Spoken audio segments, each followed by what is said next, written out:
Playing field ঠিক নেই, কারণ এখনো পর্যন্ত আজকেও কয়েক জায়গায়, গতকালকে কয়েক জায়গায়, আজকেও কয়েক জায়গায় আমরা হেনস্থার শিকার হয়েছে। বিশেষ করে আমার মায়েরা, বোনেরা এবং ভাইরা। এই বাধাপ্রাপ্ত হওয়া এটা তো লেভেল প্লেইং ফিল্ড না। সুতরাং বাধা যেন কেউ না দেয়, আর যারা দিচ্ছে তাদেরকে যেন প্রশাসন সতর্ক করে বা আইনের আওতায় আনে। আমরা চাই সবাই, আমি তো এখনই বললাম, সবাই তার নিজের মতো কাজ করে যাক। জনগণ যারা চায় সে আসবে। আমাদের শ্রদ্ধাভাজন ভাই, তার স্ত্রী কাজ করছে যেমন রাস্তায়, মাঠে, আমার স্ত্রীও কাজ করছে।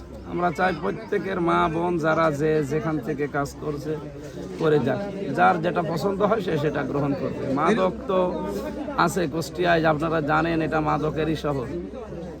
বাংলাদেশের ভেতরে কয়েকটা জেলায় যে মাদক চলে বেশি, তার ভেতরে কুষ্টিয়া একটা। এখন বর্ডার এলাকা হওয়ার কারণে এটা নির্মূল করার জন্য একেবারে বন্ধ হবে না, কিন্তু নিয়ন্ত্রণ করা যাবে।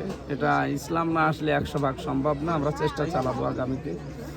এরপরে অস্ত্র ঢুকতেছে, এগুলো প্রমাণও আছে। অস্ত্র ঢুকতেছে, অস্ত্রে আমরা যারা গোয়েন্দা বিভাগে আছে তাদের জানিয়েছি যে এইগুলো আরও কঠোর হস্তে দমন করে, নয়তো আগামীতে নির্বাচনের প্রভাব পড়বে, নির্বাচন সুষ্ঠু হবে না।